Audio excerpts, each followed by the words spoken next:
Well, hello there to all the good people of Ohio and beyond. This is Aaron Knapp, and you're tuned into Unplugged, broadcasting without permission. This is a place where the truth gets louder and we dig deeper, and where we always remember be lawful, not awful. If you want the full stories, the documents, the videos, and everything they don't want you to see, head on over to AaronKnappUnplugged.com, my new home for every investigation, every episode, and every update. And while you're here, be sure to like the video, follow the page, and hit subscribe, and share this with someone who needs the truth. We're building something real here. We're building something fearless, and we're doing it together. Welcome to Unplugged. Let's Unplug with Nap. Yeah, we cut through the noise. No script, no leash, no polished decoys. Broadcasting without permission. We don't ask. We lift the curtain and we drop the mask. Unplug with Nap. Yeah, we cut through the noise. No script, no leash, no polished decoys. Broadcasting without permission. We don't ask. We lift the curtain and we drop the mask. Unplug with Nap. Yeah, we cut through the noise. No script, no leash, no polished decoys. Broadcasting without permission. We don't ask. We lift the curtain and we drop the mask. Unplug with Nap. Yeah, we cut through the noise. No script, no leash, no polished decoys. Broadcasting without permission. We don't ask. We lift the curtain and we drop the mask. Unplug with Nap. Yeah, we cut through the noise. No script, no leash, no polished decoys. Broadcasting without permission.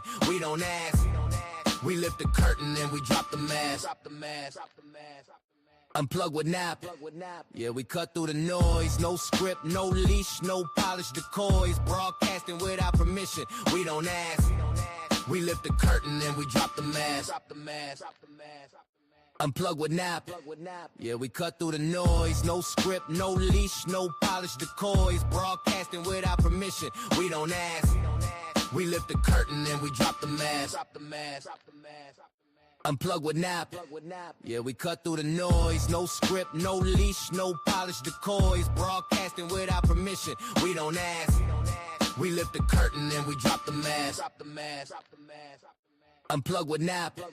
Yeah, we cut through the noise. No script, no leash, no polished decoys. Broadcasting without. All right. There we go. I got it figured out. Sorry about that. I think there was another mic on or something, and it was picking up that feedback. It's kind of weird. Never really kind of had that happen before, but we got it fixed, and we're back up on cue. So I do apologize for that slight delay. It was unfortunate. My first hiccup ever. Anyway, guys, welcome here on this soon-to-be snowy night. And we're going to get right into it because you guys had to be patient and wait. So setting the stage with all of this, I want to talk about a little bit about what happened with City Council, with Mayor Bradley, with the ADA stuff. And we're going to touch a little on, apparently I'm, again, popular with Mr. Tucker. And then we're going to finish up with talking about the new role of Mr. Graves in Sheffield Lake, moving to Lorain. So, and this didn't really happen with like a speech. Before we get into what appears to be on next week's agenda, which is going to be Monday night, we're going to have a new city council meeting coming up this Monday night. And before we go into what appears on that agenda, I want to talk about what was said on the dais before we unpack, why the mayor suddenly feels compelled to issue a public statement to all of us, right? The mayor of Lorain, about values, right? He wrote this letter and it's been sent to council. And we have to ground this conversation in reality, folks, because the situation did not begin recently, and it did not arise out of some sort of a misunderstanding between he and I.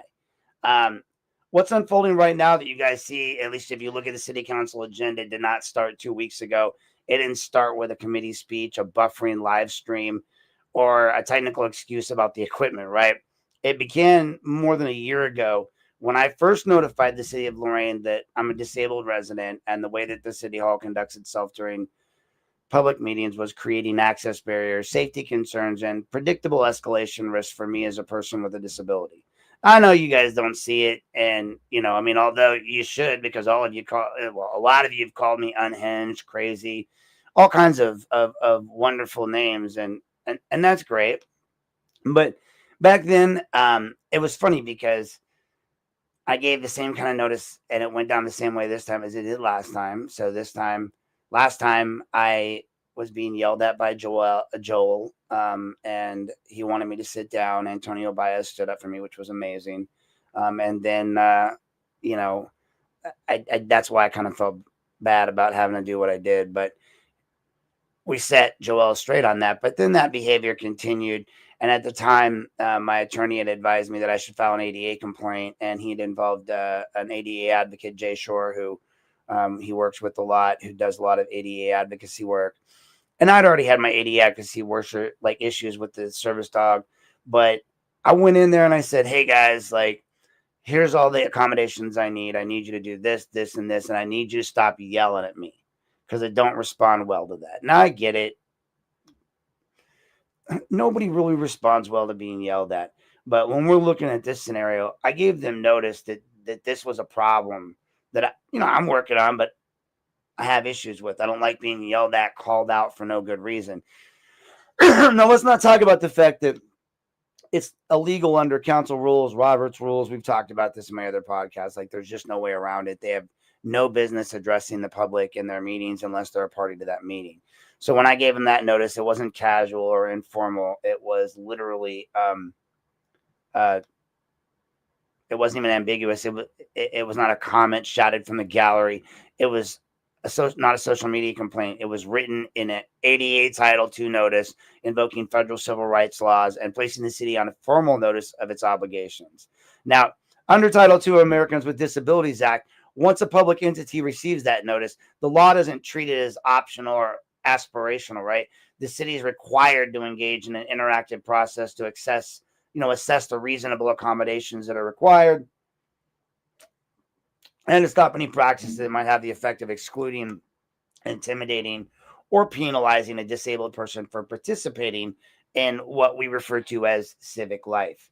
And so in the grand scheme of things, the law doesn't require a disabled resident to wait until a situation becomes dangerous. It doesn't permit a public body to ignore notice and later claim surprise. And yet, that's exactly what happened. For more than a year, the city just continued the same pattern of conduct without offering, anything other than partial acknowledgments, procedural deflections, and silence where corrective action was required. Now, the environment inside council chambers did not become safer or more predictable or more accessible. It actually became more tense, more confrontational, and more hostile, especially when my presence was treated as something to manage rather than, to accommodate. Same with me and Garen and others. It doesn't just go to me, right? And arguably, it goes to even people like Tia Hilton, to Jane Morales, to Aaron Knapp, to Garen Petty, to Patrick Horn, to anybody that gets up on that mic and speaks. Now, when we speak and we talk, that's when we're engaging with the council, and that's when they have the right to address us. That's when they have the right to not address us. That's when they have the right to, write our names in their little ledger in their book. And any other time, they don't. If you're part of the audience, like, we're just the silent people watching. That's it.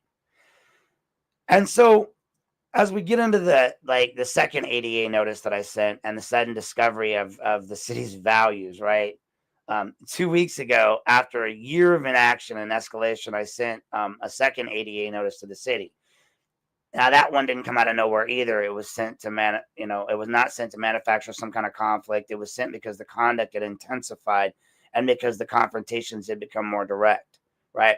So the problem being is this, the funny part about this is that when it went back, we go back in time to that year ago, Robert, my attorney, advised me the same thing back then as he did just recently. And I found that out because I went back in my emails to look, and you go back through the emails and you see, oh, look, I messaged Joel, I messaged City Council and I said, look, I need these accommodations. You guys are being difficult. because it was right after I said, you guys can't just be yelling at me like that. Like, it's not okay. I'm not part of your meeting. This was before I even really started engaging hard in the meetings. He was just establishing dominance and telling me to sit, Ubu, sit, right? Anyone that's not a police officer, please have a seat. And then it became this discussion and argument, just like the handicap seat in the front that he said was only designated for people that are journalists. And again, everything has to be an argument with them. So I had already sent this notice to Bradley a year ago, and I didn't remember I had done it because obviously it was a year ago. I knew I had said something to them, but I didn't realize it was an exact ADA notice and exactly to involve Jay Shore. Fast forward a year later, and similar conduct happens between me and Ray Carrion. And again, Robert's my attorney, and he's like, listen, man, you keep getting the same behavior time and time again. When are you going to stand up and do something right? So I talked to Jay, and Jay is an advocate for disabled people. And, he pointed out, rightfully so, that as an advocate myself, it's difficult to advocate for myself. And that I was kind of letting other disabled people down. But I mean, you are when you have the ability to advocate and you don't. But I just thought it was funny that it's the same process, right? Robert emails me, Jay emails me. This time I sent a second notice. So same thing, generated this notice, this ADA compliance notice. It's federally recognized. And that notice didn't come out of nowhere, like I said. And I didn't do it to manufacture conduct. I have to send this when they do that. I'd already warned them in writing about the consequences of continuing down this path. And they just ignored me a year ago. So that's why the second notice came after I was yelled at in chambers by Safety Service Director Ray Carrion when he held the floor. Guys, you can call it what you want. I know Patrick and other people want to say, oh, he did this, he did that. He doesn't have the right to address me. We addressed this in another podcast, Robert's Rules. You don't talk to me. It doesn't work that way. So that act itself disrupted the meeting far more than anything attributed to me. And it came after I was repeatedly addressed directly from the dais as an audience member, right? Despite not being subject to those council quorum rules or decorum enforcement absent actual disruption under Ohio law. It came after two members of the public were allowed to intimidate me openly while officials watched and did nothing. And it came while a federal lawsuit alleging retaliation and civil rights violations were already pending. So you had that going on. Then almost immediately after that second notice, the mayor, our lovely Mayor Bradley, and all his beautiful, wonderful self, he unveils this, what he called his value statement. So, not accommodation plan, right? No, it was not a compliance response, not a description of any sort of a corrective action he was taking. It was just a value statement. It's going to be read in our next city council meeting on Monday, which obviously I'll be at live recording because that's what I'm going to start doing now. I'm going to be the reporter on the scene. That's right, Frank. I was like, Takanama here. So this value statement, I read it and this is right after he wrote that read that speech verbatim about me, basically my disabilities online during the last meeting, and council was trying to shut down the video feed. So he issued this value statement because I wrote this ADA compliance. Now, I could be wrong, but it appears the statement appears on the agenda with a single procedural instruction attached to it: receive and file. You guys know they love receiving and filing, right? And if you don't speak fluent City Hall, that phrase matters. When council is instructed to receive and file correspondence, it means the document enters the official record without discussion, without debate, without amendment, without obligation on the part of the city council to interrogate its content or reconcile it with reality. It becomes official artifact, number one, without ever being tested against facts, conduct, or law. The maneuver is not illegal, right? But it is effective. It is extremely familiar to anybody who's watched local government attempt to protect itself when scrutiny increases. They do it all the time at Lorain City Hall. They're real good at it. Like, letter from this person, read and file. Or no, basically just, what is it? No, receive and file. Yeah, receive and file. Thank you. And they do it all the time. They love it. So now we're going to get into live streaming, the ADA, and their convenient amnesia, right? So we're going to talk a little bit about the need for live streaming, because this is where the pattern becomes impossible to ignore, right, folks? Like during the same period in which my ADA notices are being ignored or sidelines, members of council openly discussed eliminating live streaming altogether. They didn't want to improve it. They didn't want to fix the audio problems, not upgrade the equipment. They wanted to remove the live stream as if it were a discretionary luxury rather than an actual access tool. And that's what it is, folks. Rest assured, as a social worker who is disabled, I understand the level of an access tool that it is. That it allows people who are disabled, who can't make it to meetings, who are sick, who can't hear. I don't give a crap if they worry about, but it buffers. And I know Garen always says, it's conspiracy theory. Look, if you watch it the next day, you see it in its full form. Buffering does not change the content of the video. Buffering just means their internet sucks big balls. Because big balls in Cowtown will all go down. Big balls in Cowtown will dance around. Anyway, that's it. They have bad internet.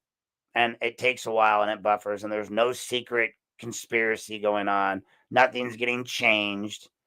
Sounds like a great story, though. And when Garen says it, it sounds cool. I like hearing him go, look, it's buffering again. He's like, listen to me. They're probably talking about May and Aaron and other people, moles. All I know is they act like it's discretionary, and it's not, right? A lot of people use that. We all use it because we know we look at it afterwards. And I brought this up in another podcast I did in a story. I was like, Dan Nutt even said it best when they were talking about second use of devices, like their personal devices. And Dan goes, well, I guess if you get rid of live streaming, it won't matter, right? Because we can't watch, right?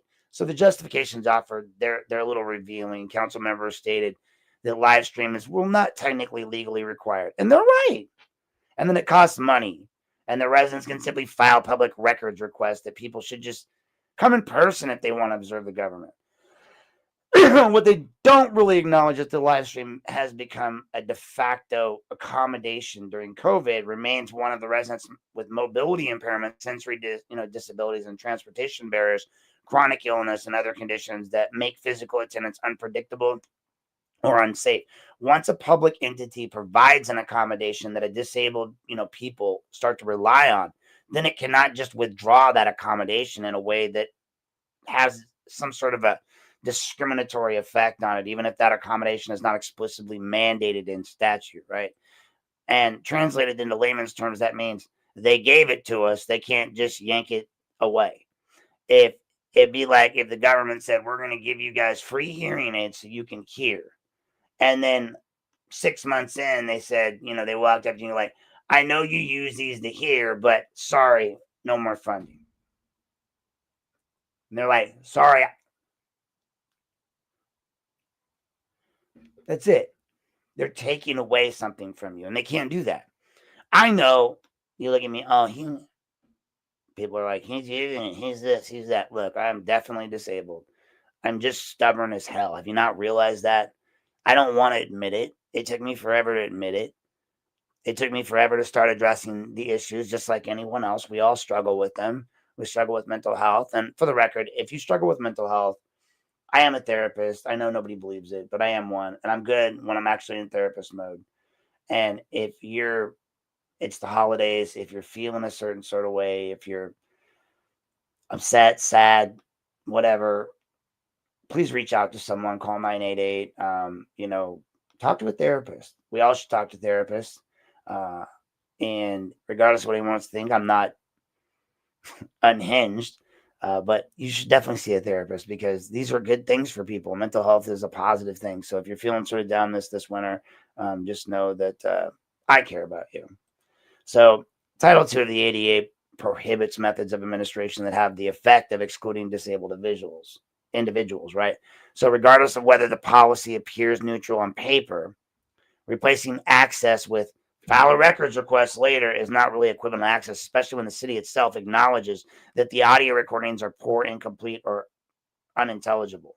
And while the council members debated the cost and the conspiracy theories with, about This is what was funny is like they acted like we didn't know. Okay, so when you talked about the conspiracy theories and somebody that brings that up, there's only one person, that's Garen. And that I noted in my story. So that's who Mary was talking about. He was like, listen to me. And then I'm over here going, the mayor is talking straight to me.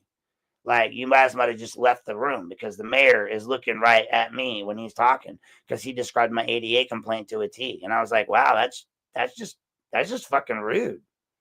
I get it. You don't like me. I'm suing you personally. I'm suing your protege, Ray Carrion, the guy you want to be the next mayor.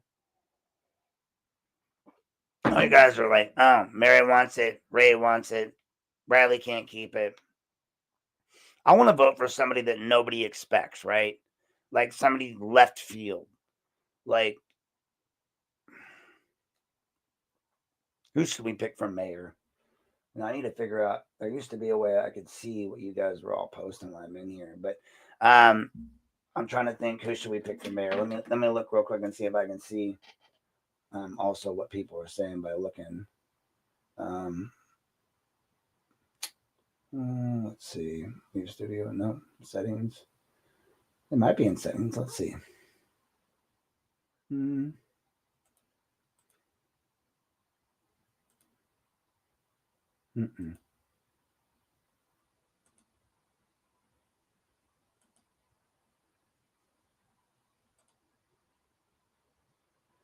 Oh, well, it doesn't matter. Bottom line is we got to pick somebody new for mayor. It can't be the same old, same old. Honestly, everybody always, oh, you lost. You did. Look, I just wanted to run. I wanted to know what it felt like. I thought it was cool. It was fun. It was great to get to know people. It made me really understand my ward that much better. And it made me realize how much work council people are supposed to put in for the little amount of money and time that they have. And how much time these current council people and council people of the past has spent doing things that aren't beneficial for the public, but more beneficial for themselves. And while they debated the cost and conspiracy theories, right, the mayor prepared his little value statement. Oh, for the record, let's just talk about the cost. It was later determined because Carissa Wytalk of the Chronicle News, and I will give them complete credit for their story because I do that unlike them, stated she asked them for the record how much it costs, and it's $6,600 a year to do it, store it, put it online, whatever. Grand scheme of things, they spent more than that just defending lawyers against me, against Garen, against Middlebrooks, against others. So 6,600 is nothing. And when you look at the access that they have right now, the mics, all this, I'm gonna be honest. I get it. Expenditures are tight. Money's tight. Sure, their cameras, all this stuff are bad. Look, I can wire you up a system and do it budget style.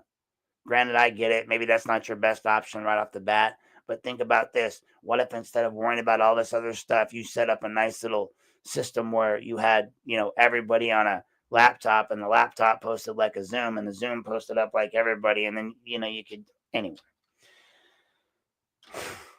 But these are issues that really don't matter because they're talking about money, right? All while in the next meeting, they're about to determine the auditor's pay, which can be like $129,000 a year.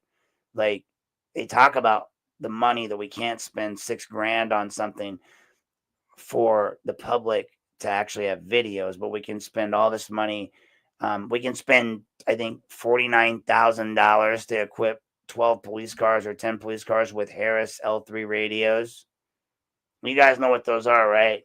The L3 Harris radios or the CCI radios. The ones that we're not going to use anymore.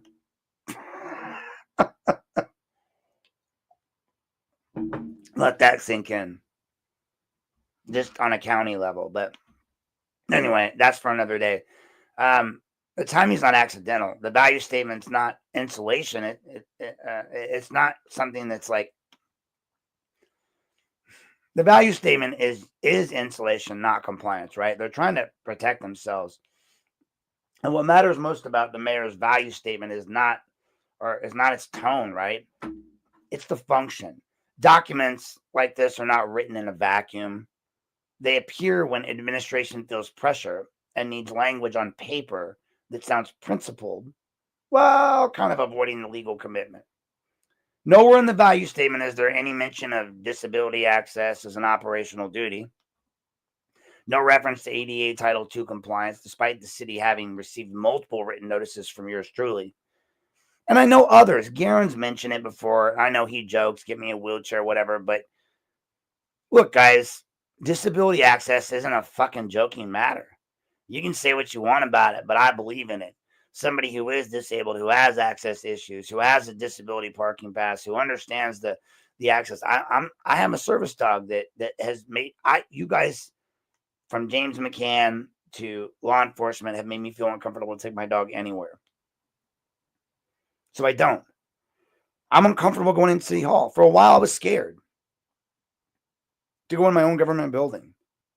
And I'm still not comfortable there. That's why I ask for these accommodations. And I've asked for multiple, times to say, hey, let's do this. As have others. Even when Garen brought up once, there was a woman, and I know if I had the chat open, he would say it out loud. But basically, what it said was, let's just see. Oh yeah, never mind. He said that he was making a comment about, this, that, and the other. And I was like, okay. And basically what happened was he said another resident said, hey, yeah, I think that would be a good idea, Mayor Bradley. And they were talking about disability access.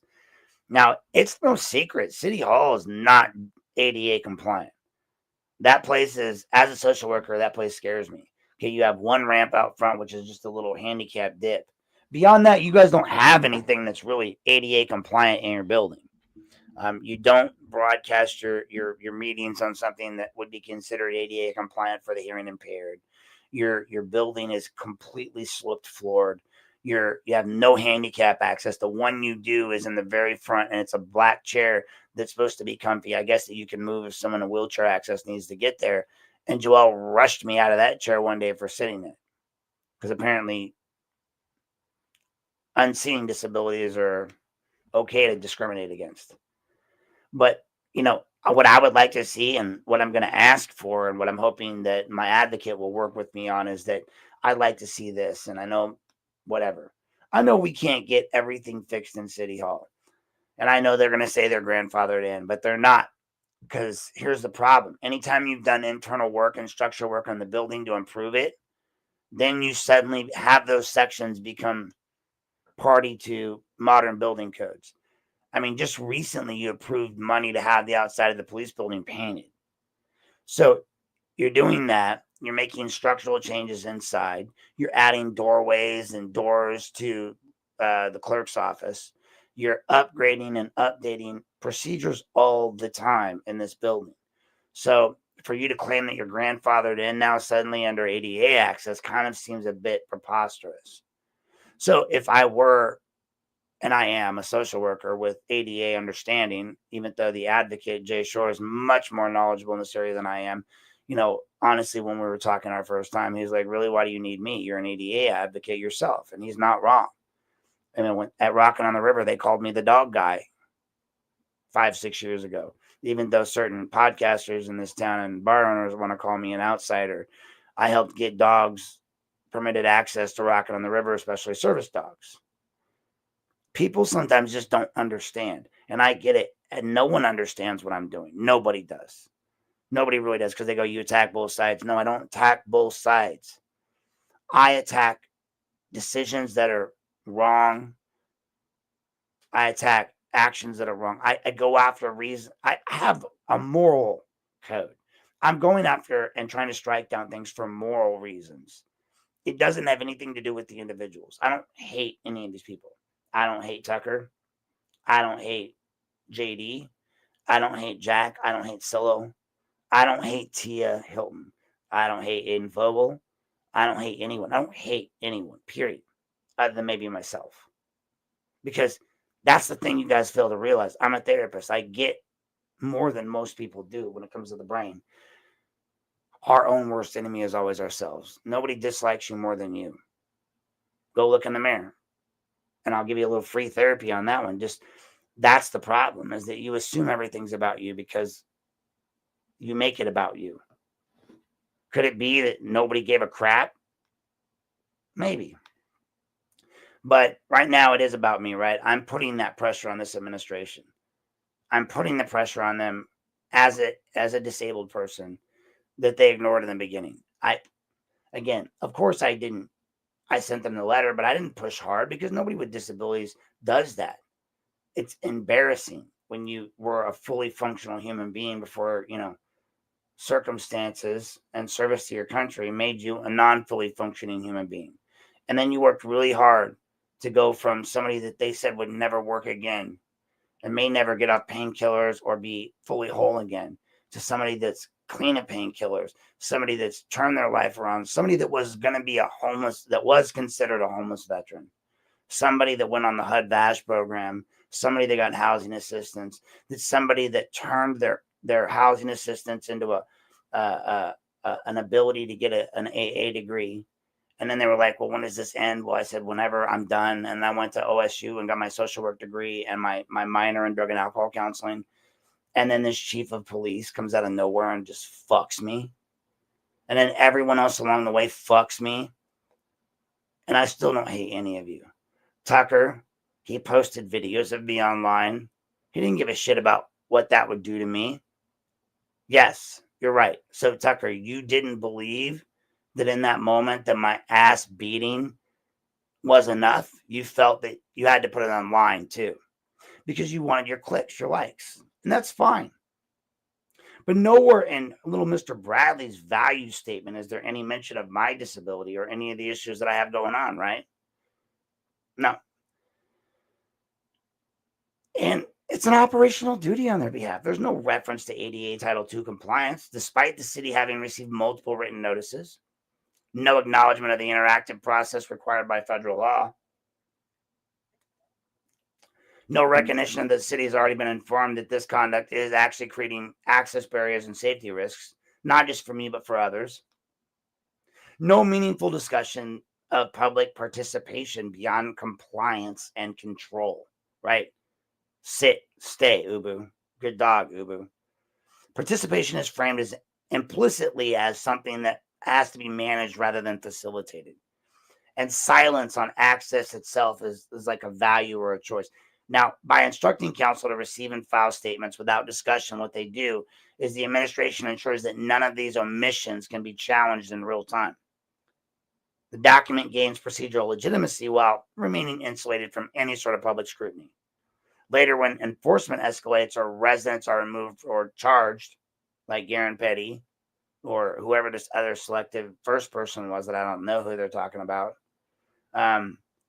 officials will point back to that statement and say, see, we told you what we value over here. You just didn't listen. And this isn't an accommodation plan, right? This isn't not a compliance response. It's not even an answer to the ADA notices. What it is insulation, like a big heavy coat during winter. Keeps you warm, like the fat on a bear. Now we get to the next part here where we're going to go to Act 5, which is how the city treats me, not only in practice, and not just in practice, but in statements. At some point, value statements and their little words and their procedural language and all their carefully drafted correspondence stop mattering because civil rights are not violated in theory. They are not protected by aspirational language. They are violated or protected through conduct, through choices made in real time by these officials who have the authority and the discretion and who know exactly what they are doing when they exercise it. In the case of McCann, you guys can say what you want. He knew what he was doing. He did it on purpose. He told me he was going to fuck me, and he did. Difference is that I told him how this was going to end, and I made sure that's how it ended. I didn't lie.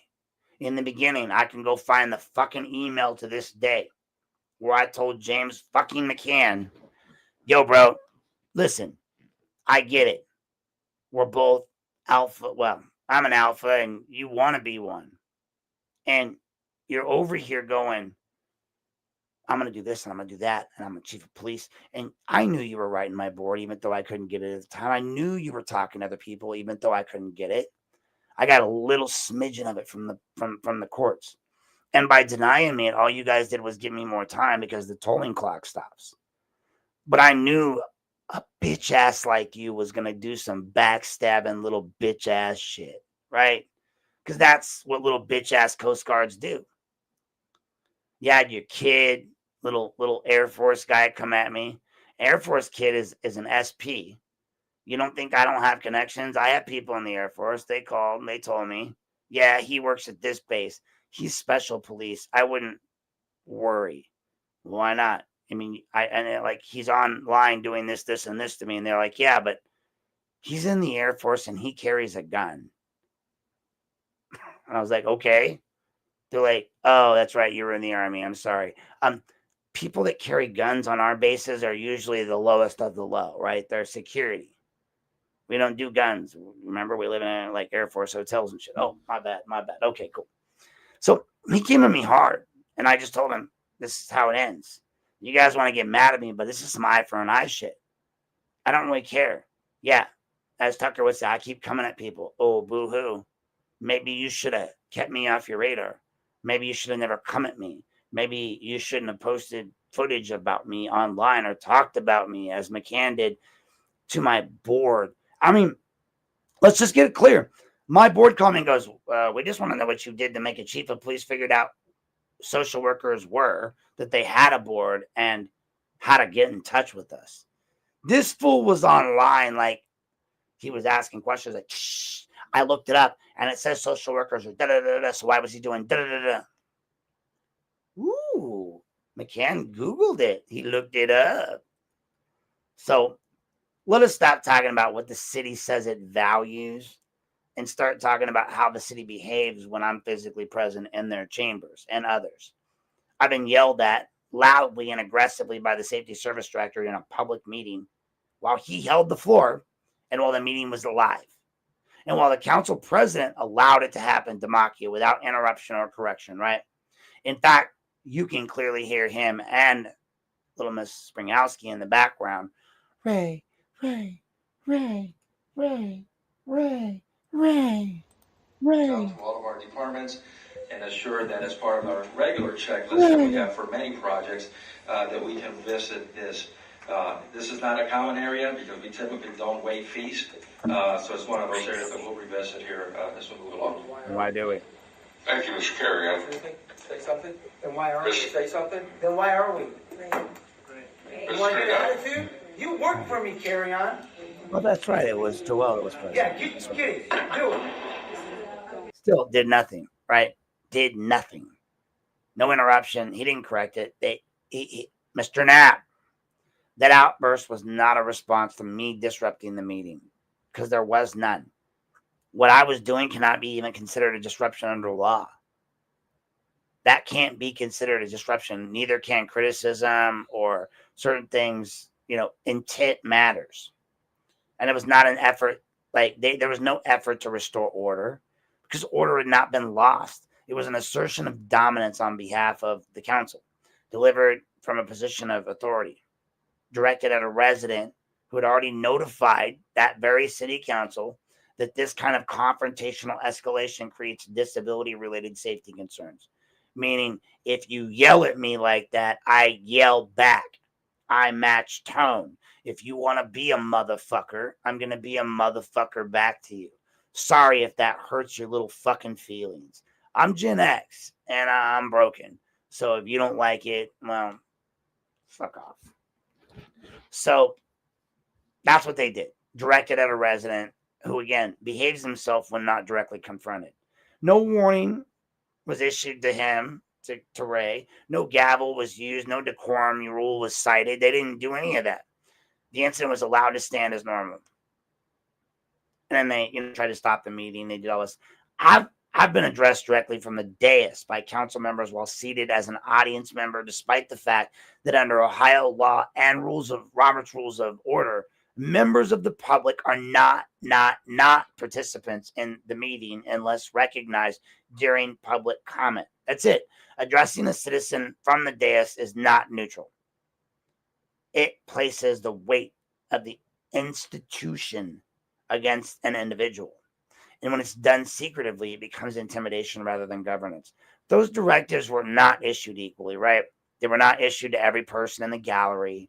They were not issued in response to equivalent behaviors by others. They were not issued, or they were issued directly to me, repeatedly, in circumstances where no actual disruption existed and where the conduct being criticized was indistinguishable from conduct tolerated when it comes to others. I mean, Jane has and Paula have scoffed many a times in the gallery, as have others, including Tia. Yelled from the back. I go one little thing to Garen, and suddenly everyone is on me like flies on stink, and Patrick Horn thinks he has the right to ride me like, his bride on the wedding night, even though he won't speak to me. Well, I mean, I guess that's typical. Like, you ride me like your bride on wedding night and then don't talk to me ever again. I get it. But come on, guys. Like, the same tolerance levels for other people's bullshit. And the second oh my God, Aaron breathed. Jesus Christ, right? At the same time, members of the public, they've all been permitted to engage in types of intimidation, verbal aggression, and targeted hostility towards me while I was seated in chambers, sometimes within feet of me, while officials watched and looked with no action. No warnings, no removals were considered. No effort was made to actually de-escalate or protect a resident who had already identified safety concerns tied to disability and escalation. So Tia gets to come in, and when she's supposed to be addressing council, she's addressing me. She cusses me out. She walks away. You guys do nothing. Ray Carrion yells at me, and you guys have to calm him down. And when you're done calming him down, Mary actually moves for a motion to suspend the meeting, even after everything had calmed down, and you guys all had to get up and pat Ray on the back because he was being a little bitch. And he got all mad. You say something? You say something? Adrian! Shut the fuck up, man. God, there's your little quote, Tucker. So this contrast isn't subtle, right? When authority figures yell, it's tolerated. And when other citizens intimidate, it's ignored. When I responded by asserting my rights, it's reframed as disruption. This isn't accidental. It's selective enforcement of decorum. The selective enforcement is how retaliation disguises itself as order. Outside of the meeting room, the same pattern continues. When I file public records requests, particularly those that expose internal coordination, policy inconsistencies, or legal risk, I'm delayed, denied, or forced into procedural labyrinths that the city really doesn't impose on others. When I challenge unlawful ordinances or raise constitutional issues, I'm not engaged on the merits. I'm treated like as an adversary, as if exercising my rights is in itself evidence of this bad faith. Now, when I assert my disability rights, the city does not respond with accommodation. It responds with silence, deflection, or moral language that avoids any obligation. The interactive process required by Title II is never meaningfully engaged. Instead, the city waits until pressure builds, until scrutiny increases. Then it issues a generalized statement that sounds conciliatory, but they change nothing, i.e. Bradley's bullshit statement. What makes that especially dangerous, though, is that it all occurs against this backdrop of this ongoing litigation that I have. There's already a federal lawsuit pending that alleges retaliation and civil rights violation. The city itself is not operating in a vacuum, and neither is Mayor Bradley. And he knows exactly who I am, exactly what I've filed, as does Ray Carrion, and exactly what the legal exposure exists, right? That knowledge makes that pattern more troubling, not less, because it means these choices are being made with full awareness of their consequences. Basically, these assholes are fucking with me with your money. Okay, I get it. You guys don't like me. You're mad at me for this, that, or the other. But in the end, these government officials are like basically be like, all right, every time you punch Aaron, we're going to charge this guy over here 10 grand. So they punch me 10 times. At some point, you're going to be like, hey, fucker, that's my money. When are we going to get there? That knowledge makes the pattern troubling. More troubling, not less, because that means their choices are conscious and they're made with full awareness of consequence. My name is referenced constantly, even when it's not spoken aloud. I'm discussed as an issue, as a disruption risk, as a problem to be managed rather than a constituent entitled to equal protection and access. Meanwhile, behavior by officials that would unquestionably constitute or qualify as disruptive if performed by a resident or normalized, excused, or ignored. Mary just storms out of meetings. She don't give a fuck, right? That's okay. When she doesn't like the vote, she's just not going to vote, and she's going to storm out and throw a fucking fit. But God forbid one of us speak under our breath, right? I got you. I try to speak twice, and it's a problem. But your treasurer speaks twice, Soto, who's married to the chief of staff, and that's okay. I got you. Guerin goes back there, it's a problem. Everyone else goes back there, and they're invited. I got you. Now you want to just shut it all up. That's fine. You guys are so scared of the public and so scared of your own shadows. But hey, that's cool. You keep doing you. All you that keep doing these behaviors that are unquestionably would qualify as disruptive, if any one of us did it, and through all this, you guys don't do anything meaningful to intervene or protect access, right? You just intervene to protect yourself, create more access issues. Oh, you got to have an appointment to go above the sec. Fuck you. Why are you so important? Anyway, so when a value statement appears on the agenda immediately after the second ADA notice that I sent them, after escalating confrontations, after open discussion of eliminating live streaming, after and during federal litigation, and after Mayor Bradley sent me a letter asking me to respond to the law department to give them what I'd already given them a year ago and recently, and CC'd them on everything that I sent him was sent to Riley. He's asking me to send it again. This isn't like coincidence. It has to look to be as like context, right? Because if values were the point, accommodation would have come first, not the letter. If access were the point, conduct would have changed. If compliance were the goal, the interactive process would have already been underway, but it's not. Instead, we're given a document to receive and file, right? While the behavior itself that made it necessary continues unchanged. That's how power works when it is more interesting in I'm interested in managing the optics than meeting the obligations that's required. So this is kind of where we're going to shift a little bit from City Hall power to private platform application. And we're going to talk a little bit about what I laid out just happened inside City Hall under color of authority with officials who are bound by law, duty, oath. What happens when power does not stop and at the chamber doors and instead finds a second microphone, a private platform per se, an audience trained to consume conflict rather than context. Because what I've experienced inside council chambers, it hasn't stayed there. It's followed me outside the building, onto other people's podcasts, social media feeds, and across multiple platforms, and into a separate ecosystem where my name, my body, and my incident involving documented physical harm became and have become and continue to be reusable content. And that's where the madhouse gets in and they enter the story again. And I'm going to talk a little bit about them tonight just because they brought me back up recently because somebody sent them a couple of whatevers from me. But that being said, I'm going to take a quick break right here. We're at the 48-minute mark, it looks like. And I'm going to take a quick break for a word from our sponsors. Grab a quick drink, and we will be right back. So please stay tuned. And when we get back, we'll be in Act 6, where we talk about all of the new Madhouse information that I'm sure everybody's going to record and send straight over to them.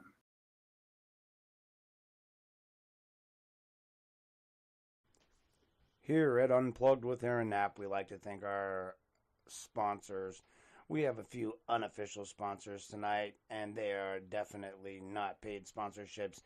I want to throw out there a big thank you to Joseph Jones and Eric Jones of the Lorain Daily and the Vermilion Daily. They have a local news page. You should check them out. They do plenty of great work broadcasting all the news that is the news that you want to have in Lorain and Lorain County. So check them out. Also, please, if you need any legal services, feel free to reach out to Robert Gargas. You can find him listed online. He's a fine attorney and comes highly recommended by yours truly. And last but not least, I want to mention D&C Radio. Please make sure you check out one of the up-and-coming internet hip-hop stations and all of their shows. They put on a lot of shows. You have the Never Outdone show. You also have the Eric Bowen show, Speak Up, Speak Out. So please make sure you guys check them out as well if you're looking for your latest and up-to-date hip-hop artistry. Thank you for tuning in. This has been a non-paid sponsorship brought to you by Unplugged with Aaron Knapp. Hey there, folks. If you really want to know what's happening in your hometown, the place to go is Lorain Daily and Vermilion Daily. From city council and school boards to local businesses, community events, and neighborhood stories, these outlets cover what the big media ignores. This is hyper-local news for real people in real communities. Visit Lorain Daily and VermilionDaily.com today. Read it, share it, support local journalism, because your community deserves coverage that actually lives here.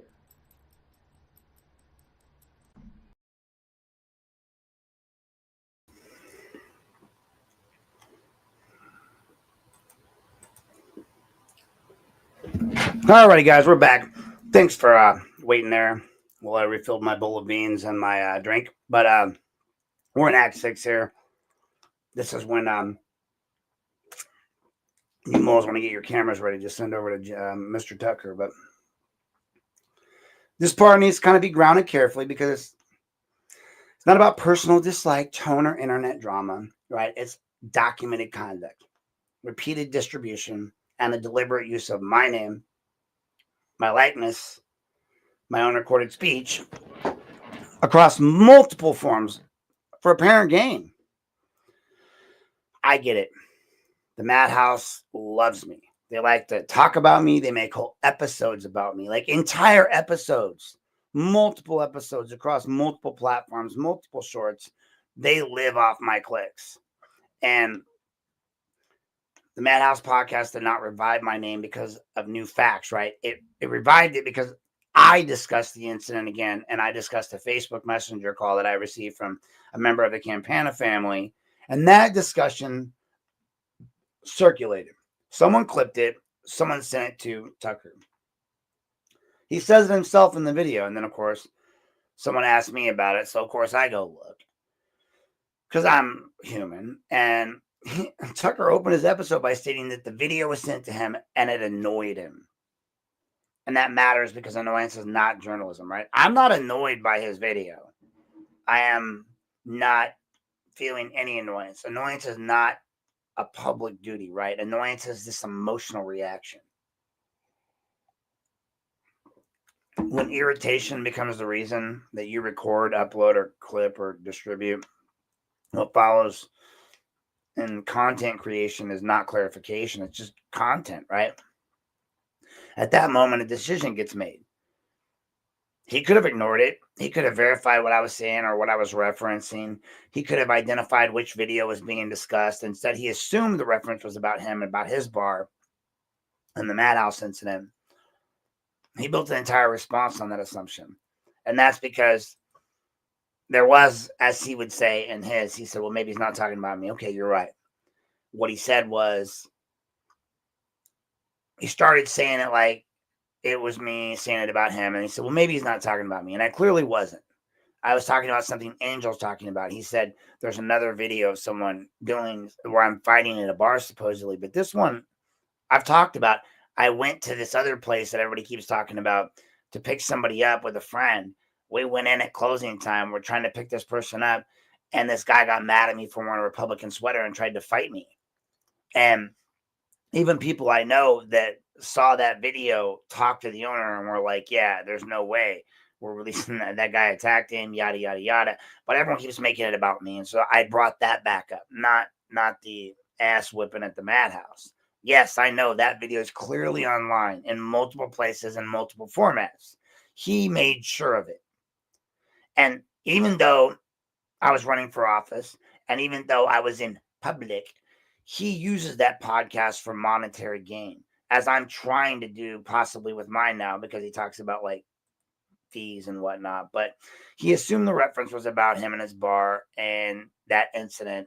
And he built this entire response on that assumption. I'm not going to play his clips because it would be doing exactly what I'm saying he's doing to me. But In the longer episode that he had, he briefly admits uncertainty. He states, I may have been referring to another incident and that I could be wrong. And that was good. But then that uncertainty is never resolved, right? There's no pause. There's no verification. The conversation simply proceeds as if the assumption is settled as fact. Like, I thought that, but yeah, okay, we're good. So that same assumption is stripped away from its qualifiers and repackaged into shorts where it becomes absolute video proof, case closed, right? That's how misrepresentation happens without anyone ever having to say an outright lie. From there, my name becomes the engine.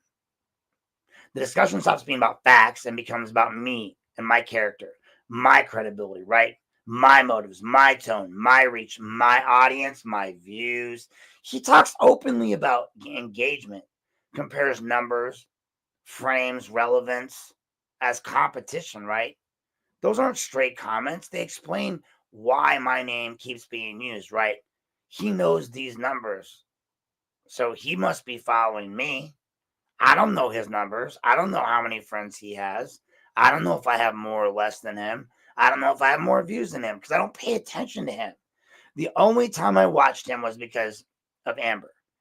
Amber went on his podcast. She begged me to watch it. I told her it was a bit traumatic for me because of him and what he did with my likeness, but I would watch it. And I watched her and I loved it because she was on it. And look, I don't even dislike Tucker. He's not a bad guy. He took an opportunity to use my likeness and my pain and my struggle to fucking promote himself. Cool. Great for you, bro. Don't act like you're doing somebody a community service by posting a guy getting his ass kicked when your bartender overserved him in your bar and then one of your buddies beat the fuck out of him. I mean, you guys can frame this however you want, but whatever. They're not straight comments. They're used to explain, why you keep using my name. While accusing me of chasing clicks, right? You're actively using my name as clickbait because it actually performs. That's probably some of the best clicks you get. I mean, I think you got 21,000 clicks on the one video that you did of mine. That's well above your normal pattern. I know now because I looked. I didn't before. But that pattern doesn't stay confined to just one episode. Your podcast is distributed across multiple platforms and forums, right? You run full episodes, shorts, reaction clips, re-uploads.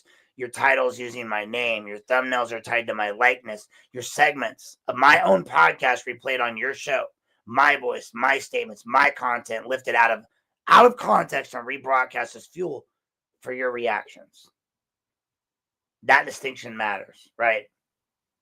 Because my likeness, my name, one person's name, likeness, and recorded voice are used repeatedly across platforms for him to drive his engagement. That use stops being incidental news commentary and starts looking like strategy. It becomes resilience. In Ohio, that matters because factually in Ohio, they recognize that individuals have a protectable interest in their name, their likeness, when used for another party's commercial advantage. That advantage does not require a direct cash transaction. It requires maybe increased views, increased follows, increased reach, increased platform visibility, increased advertising value. Those are all forms of gain. He's on Spotify, for God's sakes, and using my likeness, my information, my name, my life, everything. That explains why he keeps using it. He keeps reappearing instead of, he said, that's that. He says, why doesn't he just leave it alone? Well, it's my life. If this were about correcting the record, calling me a liar, whatever, it would have stopped after one response. If it were about clarification, it would have been narrowed. Instead, it's multiplied, layered on top of another tactic that's been openly used and repeated. He calls me an outsider now. He states that, Aaron's not from here. I didn't grow up in Lorain, right? I don't belong to the same social networks. He contrasts me with all the people because, right, you guys all know each other. Y'all went to the same schools, shared the same parks. You belong. The implication is clear, right? Because I'm a framed outsider, right? That's who I am. I'm framed as an outsider. My claims can be dismissed without being engaged, right? I mean, that's why he uses it. That's why all you use it. So I'm suddenly bad because I've only lived in Lorain for 6 years, 7 years. Because I bought a house here and wanted to settle here. I'm suddenly a bad person. I get it. That framing is factual in the sense that he actually uses it. What's not factual is the conclusion drawn from it, right? Being labeled an outsider does not change what a video shows. It doesn't erase medical records. It doesn't justify force. It's rhetorical move designed to shift the audience away from the conduct and towards my identity. Instead of asking whether the force was excessive, right? If Santa really did beat the living shit out of Aaron or not, the audience is invited to ask, Aaron doesn't belong. He never belonged here to begin with. Beating the shit out of him is the best thing you could do. Let's all join in fact. After we beat the shit out of him, let's call it up. Let's have people like T. Hill and say, you can't prove it was me. I was at home. My cars were here. Documented. You can have all these people push stuff up online. You can have the chief of police put, I stand with Santa, and post pictures of my likeness with me getting drug out by Santa like it was some Looney Tunes. You guys all thought it was funny, and I'm sure everybody else did. It's cool. But it was designed to do something, and it did what it did. That's where the discussion of the incident itself has to be grounded, right? That you got, like, not you guys, but they repeated over and over the same phrase, right? He swung first. Aaron swung first. Aaron swung first, right? All right. Somehow I swung first, even though I'd already apparently been punched, according to them and the report and everything, earlier by these guys. And then I'm sitting at the bar calmly, my food there, people picking my food up, talking to me. I've already been apparently punched. Then I get thrown on the ground, then I'm getting kicked. And then I don't watch the whole video, but you see me getting drug out, and then you see me coming back in. And that's where they ground everything that his arm is up like this, like supposedly swinging, which honestly, I did see that part. Dude, I would have laid me the fuck out. Right? My arm's out here. Whack! Right? Just straight in. I was not in my right mind. You guys, all you had to do was just step aside and push me. I would have fallen right to the ground. Because you literally drugged me outside unconscious. You had an obligation. You should have called the cops, an ambulance, anybody. What if I just died there? What if that fractured skull had led to a brain bleed? What if I drove home and killed somebody? Again, beat the shit out of me. You can say what you want. Oh, he swung first. That Santa dude laid his 260-pound ass on top of me, wailed on me, and this guy's in pictures with other government people, and he's a regular there, so of course they're going to protect him. They said he's supposed to work there, Andy Vargovich. Dude whipped my ass, and I let him, because I don't have to go back through that trauma again of hurting somebody. Now he has to live with that, not me. I don't need to relitigate what happened that night before I came back in a second time for that phrase to fail. You don't need a backstory to evaluate excessive fucking force. You don't need a perfect victim to recognize a perfect beating. What the video shows is Andy Vargovich on top of me, right? Beating the living shit out of me. What the video shows is me being struck repeatedly by Andy. It doesn't, yeah, sure, they say I bit him and pulled his beard while he was apparently beating the living shit out of me. But everyone saw the video. What the video shows is blows being delivered while I'm on the ground. The viewers have seen it. The public's seen it all plainly. You can look back at everything else, but apparently they've looked back and seen me in the booth, and he was hitting me. I was on the floor. He was hitting me.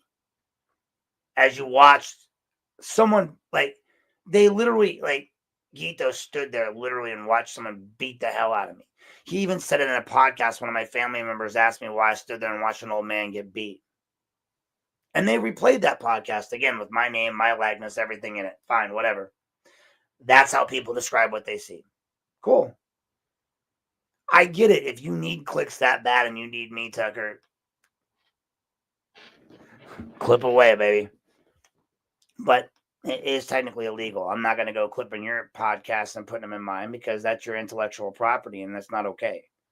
But I got you. I will watch it. I'll comment on it. You can comment on people's stuff. You can make statements that are critical of them, but using their content over and over and over again to drive your likes, your whatevers, that's problematic. And I don't even know why you care about why I mentioned Campana. You don't know what I have. And he is a big name here in this town, so I get it. So when someone like that, who's friends with the person that filed a restraining order against you the next day and claimed she had nothing to do with the ass whipping that you had just received and nobody could prove it, which was really weird. And friends with her after I'd been contacted by Castleman, then I was contacted by Campana. You don't know what happened, bro. So even if you accept the claim that I swung first when I re-entered the bar, that doesn't authorize the repeated strikes while I was down or pinned to the ground. There was no legal or moral or common sense rule that converted removal into punishment. Use of force must be proportional and must stop when the threat stops. And the damage did not end when the video stopped, folks. So take that into account. If I'm this drunk, if I'm this messed up, and I'm drug outside, which obviously I was, if I'm unconscious, if I'm coming back in, your duty to protect me at some point has to kick in. At some point, you have to say, okay, this guy, he doesn't want to leave. Let's just call the cops. Let's get him arrested. This guy doesn't want to leave, or we beat the shit out of him and threw him outside. Maybe we should call an ambulance. Maybe we shouldn't let him drive home. Maybe. I mean, anything. There's this thing called the DRAM Act in Ohio, and it makes them responsible. I didn't know about it. My lawyer does. Other people do. Other people were mad at me for not doing anything. Because I've been told by government that they're a problem bar. I don't know. I don't go there enough. I went there for food. I wouldn't go there again even if I was allowed. But apparently they need me to sell their shows, because I'm not even going to go look, but I get mentioned more time in their shows, I think, than anybody else. They love them some Aaron. So in the end, I could show you the medical records of me, my face beat up, my body beat up. I could show you those photographs. I could show you the documented injuries that followed that night. My fractured ankle, my skull fracture. Oh, all of that happened just because those couple of guys they claim hit me once and then hit me twice. Suddenly I'm just soft. Okay. These records show things. They're existing. They show their timestamp. They're clinical. They were created by medical professionals whose job it is to document trauma, not participate in podcast narratives. The medical records do not care who swung first. X-rays do not ask who was annoying. Bodies tell truths in a way that repetition cannot erase. So let the sequence be clear. I discussed an incident and a call. That reached people. It annoyed Tucker. Because it annoyed him, he chose to bring me up again. He chose the reference he chose to assume the reference was about him when it was actually about that stupid offshore place. He did kind of sort of acknowledge that in the long form, but still went with it. He built a response on that assumption. He amplified it across multiple platforms. He reused my name, my likeness, and my own content because it reliably will generate engagement for him. He knows that. He gets way more. I mean, look, if he wants to prove me wrong, he can post his statistics. Post all the videos where he mentions me statistically and all the mentions, like the videos where he doesn't, and see which one gets the most hits. I mean, that last video where he talked shit about me got 21,000 hits because somebody asked me, do you really get that many hits? Yeah, I imagine it did, because it included me. I mean, I get over 200,000 hits in 30 days. So 21,000 doesn't surprise me. Polarizing is what I would call myself. Whether you love me, like me, or hate me, you watch me. And that's why this is coming up again. It's why it's being discussed again, right? I get it. Hold on a second. Let me see what time it is. Oh, it's 1:14. You guys are about getting home from the bar now, aren't you? So for those of you getting home from the bar, I hope you're being safe. I hope you got home okay. But just know this. I don't dislike Tucker or his show. He did a great job for Amber, and I will look. I've said this 1,000 times. We can compliment, we can take away. What he did for Amber, great. He's not a bad person. I don't think he is. I think he got caught up in a moment, saw an opportunity to use somebody, as many people did, and he did. I get that. That doesn't make him a bad person.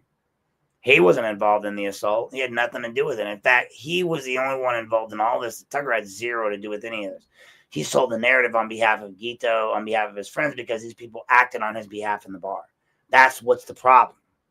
they're not employees. If he employed somebody that was security or somebody that was as an employee that wasn't drinking, that wasn't being served as this person was that touched me. I mean, again, you can say what you want about what he did, what I did. You had 2 patrons who were imbibing alcohol all night long, and you had one of those patrons trying to escort the other one to the floor. That's why it's being discussed again. I'm not chasing attention, not because I refuse to somehow move on. I mean, technically, I haven't moved on because I haven't even looked at it. I won't watch the full video. I ignore the fact because I got pummeled, and it's one more time. Like where people think that it's okay to use physical violence against somebody because what? Because I said, I know the law? Fuck off. And this isn't because it's because irritation was turned into content on Tucker's behalf. Content was turned into distribution, and that distribution was built on a version of events that ignores what the video shows, what the witnesses observed, and what the medical records document. I never said I was perfect. I came out and apologized the next day. You know what I did? I drank apparently a shit ton of alcohol. Apparently I was being difficult and refusing to leave. I can't dispute any of that. That requires you call law enforcement to have me charged. And you would have done yourself a bigger favor that way. That would have been a bigger headline. Local candidate charged with disorderly conduct and refusing to leave and trespassing, right? While inebriated. Instead, you get, he didn't want to leave, so we beat the fuck out of him. You want me to whoop him? I'll whoop the shit out of him. And that's what happened. Because if you don't want to whoop him, there's somebody in that bar that will. Because the very next video, the first video they put out was of them dragging me out, and they played a music background, taking care of business, which they didn't have the rights to, with me being drug out, taking care of business every day. That was actually kind of funny. I got to give you props for that. That was good. Like, he's like, when I can't do it, or the staff can't do it, the customers take out the trash. And he posted this online to make content, to get likes, to get videos. That's where it becomes illegal in Ohio, right? But okay, whatever. He wants those likes. My pain gets him likes. Cool, Tucker, I get it. You care about your little podcast so much that you look at my likes and compare my likes and my views to yours. I don't know who has more. I hope you do. You obviously need it more than me. I'm just telling a story. I don't care if people watch or not. It's my story. It's my words. It's my right, my story to tell. I like it if people watch. I like it if people learn and educate themselves. But my acts don't require likes. You don't have to like it. I want you to like it. Because if you like it or dislike it or laugh at it or hate it or whatever you do, it tells whatever massive little internet thing that goes out and tells the internet to do what it does to suggest me to your friends, to suggest my content to other people. Maybe people that think like me or think like you or don't. Even if you don't think like me, I don't care. I don't dislike you. I need you to balance me out. There are people sometimes go, all right, Aaron, like, okay, I get it, right? None of us are perfect. None of us, me included. I make mistakes. But I make sure that when I'm speaking out loud, when I'm speaking to the public, when I'm making hard decisions about laws and governance and my stance on things, I think of all sides. But because irritation is turned into content, and content was turned into distribution, and distribution was built on a version of events that really ignores, I'm not saying I didn't do those things. I'm saying that they had no right to touch me. Why would I assume, even especially in that inebriated state, that somebody else had the right, a bar patron who I was sitting next to, who I honestly didn't realize was upset with me? I should have, but I didn't feel that. Grabbed me by the neck, and they said I slid to the ground. Okay, so I was just sitting there fine, and I just slid to the ground. No. That's not how it happened, folks. But somehow I become the attack of Mr. Madhouse again. So with that being said, I'm not going to mention him anymore. I'm not going to give him any more time. I don't need you guys to go look at his stuff. I did post those clips online, but he's talking about me again. If you want to watch his podcast, watch it. He needs the clicks. He needs the likes. Go over there. Check out his podcast, Madhouse Podcast, Madhouse Bar Talk. Like his podcast. Check it out. He does a lot of great bits for Amber. You should watch the Amber podcast. I encourage you to watch his podcast. In fact, I'm not going to put it online because I don't have permission. It's illegal for me to do that. Right now, what I'm talking about is criticizing what he said about me. But I'd never replay his podcast in a way that would be illegal or content stealing or, copyright violations like he does with me. And I definitely wouldn't continue to harp on a disabled veteran who got hurt. I wouldn't make claims that he's not really, maybe not that disabled, or just skip over it. I wouldn't make it seem like he's trying to shift blame. Because I'll say this before I move on to the last act and go away from this. I never shifted blame. I was at blame for going to your bar and thinking I was safe, Tucker. I was to blame for going to your bar and thinking I could drink in a bar and then go home. I was going to have someone come pick me up or call an Uber, which I live right down the street. I could have walked and got my truck. But instead, I got the living shit beat out of me because you said I wouldn't leave. And you said that that was the words of Gito and the guy who beat the shit out of me. All the people that had a reason to say something, I get you, though. I saw the police report. I did what I was supposed to do. We'll let that work its way through the courts. We don't have to worry about that. So I'm done talking about him. But again, if you want to see it, if you want to see more of Aaron Knapp get his ass beat, go to Madhouse Podcast. Check it out. Go check out Tucker. He loves to put my stuff up online. He's got shorts all about Aaron Knapp. And I think you should go check him out because he's actually a secondary outlet for all of my content. So, in fact, yeah, you know what? Go check out Tucker because he's sharing all my content. Check him out. Give him a like. Give him a follow. Give me a like and a follow. Like they said in iCarly, right? Like, hey, everybody loves two fights, right? If we're beefing, everyone's gonna watch me. Everyone's gonna watch him. So let's beef it up, folks. I know he's acting like he doesn't like me, but he sends me all the dinner invites still. I'm just kidding. That's not what we're doing. That's just a joke. But I don't dislike Tucker or his bar. I like this food. I like this fish sandwich. I'm mad that they couldn't see this for what it was. I went there. I imbibed alcohol in an establishment that was close by my house that I liked, that I enjoyed eating cod sandwiches from until they switched to this other weird fish that I didn't really like, that he talked about. He did a whole podcast about that fish, and I watched. I was following it. But I became a problem when I started questioning Baez and I started saying things on these podcasts I didn't like. It built up from there. Somebody walked by me in his bar one night, pointed at my sweater and went, "How's that working out for you?" to my Republican logo. So I get where it comes from. And I'm cool with it. It is what it is. He has a bar to run and apparently a podcast to make money off of. I don't need likes or any of that stuff. I appreciate your likes. If you like it, great. If you share it, amazing. If you become a follower on any of my other platforms, super. If not, cool too. I know who watches. I know that you watch. Those things are act of openly supporting someone is hard for a lot of people, and I don't expect anyone to do that for me without some sort of a buy-in, right? I've given you no buy-in. Why would you buy into me without actually me doing your story? Some people buy into me because I've done their story.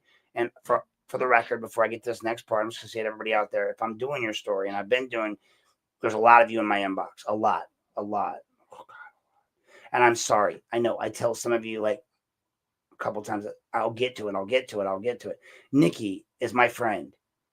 And I just wrote her story about the Judge Glass thing. And she's been sending me documents for, I don't know, 6 months. And I've been documenting, not ready to do it because ADHD does that. So for those of you that are in my inbox, for all the people that have contacted me, and then there's like 13 of you that I have to get back to, I apologize. I'm sorry. I will get back to you. That being said, we're going to get to our star story of the night, the Act 7, before we get to the end here, the grave story, when they started turning that private platform into where government power starts to leave off, right? We've got this news story building with Fogle, Sheffield Lake, and up to this point, everything you've heard has involved people acting under color of law inside a public building, bound by statutory duties, constitutional limits, formal accountability mechanisms, even those mechanisms that were ignored or manipulated. The grave story did not replace that record. It kind of extends it. Because once a person is framed inside the government space as a problem, as a disruption, as someone whose presence itself requires management, that framing does not remain confined to City Hall. It becomes mobile. It becomes reusable. It becomes a private thing that actors can use to pick up, reshape, amplify without any use of restraints that the public office is supposed to impose. So what happened next did not get It didn't involve a gavel, a committee vote, or a rules packet, right? It involved repetition, narrative control, and the use of different kinds of information to cause physical harm as reoccurring material across platforms. The Graves story matters here because it shows what happens when institutional signals are echoed by private platforms and when escalation is rewarded, verification is optional, and the person at the center of this narrative is treated as content rather than a human being with the actual documented record. And this isn't a detour from the ADA story, right? It's what follows when access is denied. Conduct's reframed, and accountability is replaced with amplification. That's where it goes next, right? From process to narrative, how systems offload accountability. We're going to get into this Grave story real quick. But before we do that, I'm going to pause for station identification just real quick, and then we'll be right back.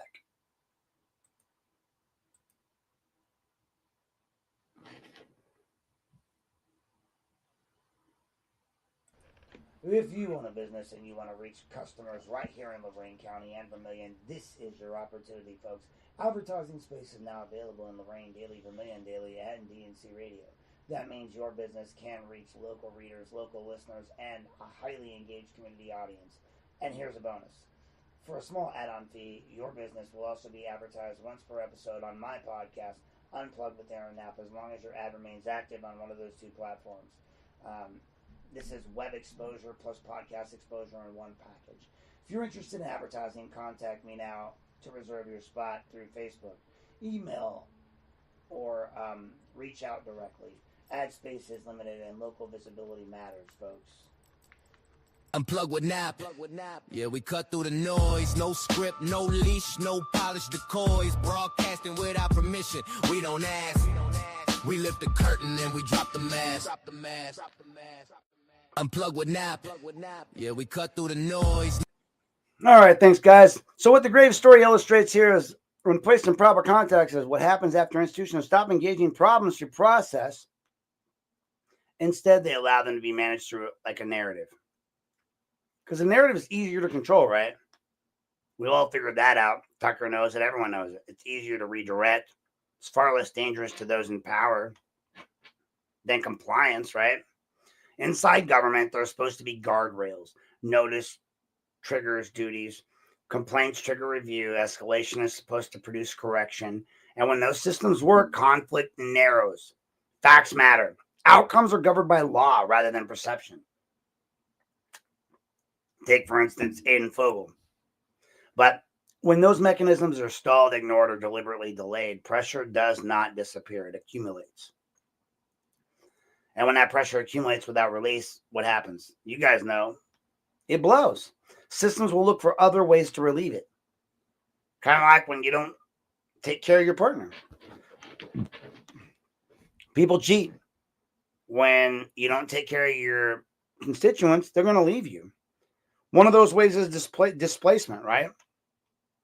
Rather than resolving the issues, the underlying issues, the intention is always redirected somewhere else, sideways, rather than addressing the conduct that focus or shifts to that credibility. Rather than correcting their behavior, the conversation always becomes about tone, personality, motives, and intent. The original problem is never solved. It's always reframed. Reframing allows institutions to appear responsive while remaining basically unchanged. It's not accidental. It's adaptive. When institutions no longer want to deal with an issue or you through a formal channel, they'll allow it to migrate into informal ones where the rules are looser, where the standards are lower, and where accountability is easy to diffuse, right? And that's where private platforms become useful. Private platforms like mine, like the Madhouse, like others, like Katie Beyer, like anybody else running a private platform, like DNC Radio, like even technically, the Lorain Daily and them are a private platform, but they're a news platform. I feel like they're more public.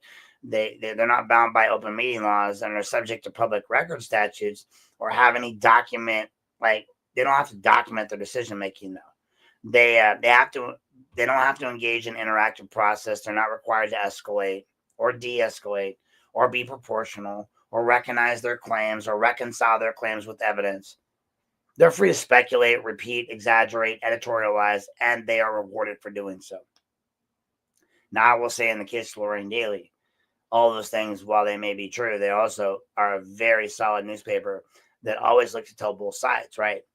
There is typically in their stories, I never see a side. I don't see, in fact, they barely do editorialization. It's usually other newspapers doing that. They just report the news that is the news that is the news, and that's it. All the news that is the news with Gary Gnu. But most importantly, these private platforms, they benefit from controversy, just like me, in ways that public institutions can't openly acknowledge. I'm going to benefit from engagement, not resolution. It's the metric. Escalation, not correction. It drives visibility. And once that narrative takes hold, it can do work that the official silence can never do, right? Jack Hall once said it, your best asset is your social media voice. And he's not wrong. He's utilized that. I mean, you guys say what you will about him. I may hate what he's done, but I love the man. And that's where my problem tears at me. But he has utilized social media like nobody. The man's done it well and done it right. And once that narrative takes hold, he knows, like anyone else, it can take and do the work that silence cannot. So the institutional silence will always create a vacuum. And the narrative that you sell will fill it. And oh boy, it fills fast. So the greatest story sits squarely in that space, right? Everyone was asking me a couple days before, and it's not a big deal to me, even though I know who he is. I figured the Chronicle would get the story first, and they did, and they sold it. That they released it that way because they want it to be sold in their narrative. We don't want to really reflect the constitutional issues with it. It reflects what happens when unresolved institutional issues are carried forward, not through official action, but out of repetition, right? Framing, amplification. It's not about one conversation or one platform. It's about how ideas travel once they're no longer constrained by that process. And there's power. That's where that power retreats without disappearing. You don't see it anymore. It's shadow. Formal accountability is avoided, but influence remains. Obligations are left unmet, right? But perceptions of that is managed. The institution stops speaking, and others speak for it. Moles, as Garen calls them, often more aggressively, often with fewer facts, and often with greater reach. The result is a parallel system of accountability in which narratives do not work that laws the way the law is supposed to. And that's why this matters. And I want to point this out because at one point I was that media machine for Jack Hall when it came to Resendez and others. And I've since recanted a lot of those issues that I came across because I was unaware. Because as Tucker points out, I was an outsider, uneducated on some of these things. I have educated on myself on a lot of things. And I understand one thing, both sides are equally out for both sides. They don't give a fuck about the people. Democrats, Republicans, they don't fucking care about you. None of them do. Yeah, I get it, Tucker. I post a lot of shit on my page because a lot of people come here for information. And I help a lot of people out that you'll never see, that I'll never talk about, that I won't share. All you know is your little corner of the world, your little bar, your little one night of when you and your friends got to beat the shit out of me and you got to use it for fucking content clicks instant. Congratulations, bro. I don't care. I know you want to go online and go, oh, if you don't want to get video calls, just block them. No, I shouldn't have to block someone I don't know from video calling me. Campana video called me, just like Castleman messaged me and others did on Tia's behalf because they're all simps. I don't want to give a shit about your power, what you're talking about when it comes to power. I think Campana's a simp. I think he's probably been, from what I've heard, pineappling it up. So you guys do what you want. I don't care. He's your friend. He's your buddy. I get it. You want to talk shit. Do what you want to do. But that's why it matters, because once accountability is offloaded into that narrative space, it's going to become harder to correct, not easier, right? Claims are hardened through repetition. Assumptions replace evidence. Framing substitutes for fact. Over time, the original obligations that started the entire sequence, the notices, the duty, the legal requirements fade beyond the background. And while the story itself about the conflicts takes the center stage. And at that point, the question is no longer whether the system failed at the beginning. The question becomes whether the system is now relying on that failure as a strategy, allowing unresolved obligations to be eclipsed by narrative management so that what comes next can be justified without ever having to fix what went wrong. But when the narrative replaces the law, consequences will always follow. Once accountability has been displaced by a formal process in the narrative space, the damage does not stay abstract. It shows up in how decisions are made, how risks are calculated, and how people are treated. And because when the law is replaced with story, outcomes are no longer constrained by evidence or proportionality. Again, outcomes are no longer constrained by evidence or proportionality. In a functioning system, unresolved issues will narrow over time. Notices will trigger responses, responses will trigger corrections, corrections reduce conflict. That's how it's supposed to work. That is how the law is supposed to work every time. But when institutions refuse to resolve their issues at the process level, where I've been coming from, the opposite happens. The conflict widens, the stakes rise, the narrative begins to do what work that the law was designated to prevent. That's where harm becomes predictable. That's when credibility becomes the battlefield instead of conduct. That's when the threshold for action drops. Decisions are justified by not what is proven, but by what feels plausible or good. Responses are driven by reputation rather than rule. Well, he's an asshole, so he can be right. And once that shift occurs, escalation becomes easier to rationalize because it no longer has to correct itself. All it really has to do is only be defensible within the story that it's constructed. That's how disproportionate responses get normalized. We're almost close to the end here. That's how retaliation can be reframed as order. And that's how treatment of one person becomes a warning to others. I'm your warning. I'm the guy they nail up onto the city gates. Because when people watch what happens to someone who notices, asserts rights, refuses to accept silence, they learn quickly the system actually what they'll tolerate. They'll learn whether their participation is protected or punished. They learn whether their speaking up produces accommodation or escalation, and they'll adjust their behavior accordingly. The more I fight, the more people come out of the woodworks. But in the beginning, so many people were scared, and that's all they ever say. That is the chilling effect. The chilling effect, no value statement's ever going to acknowledge. Nothing Bradley writes is ever going to fix that.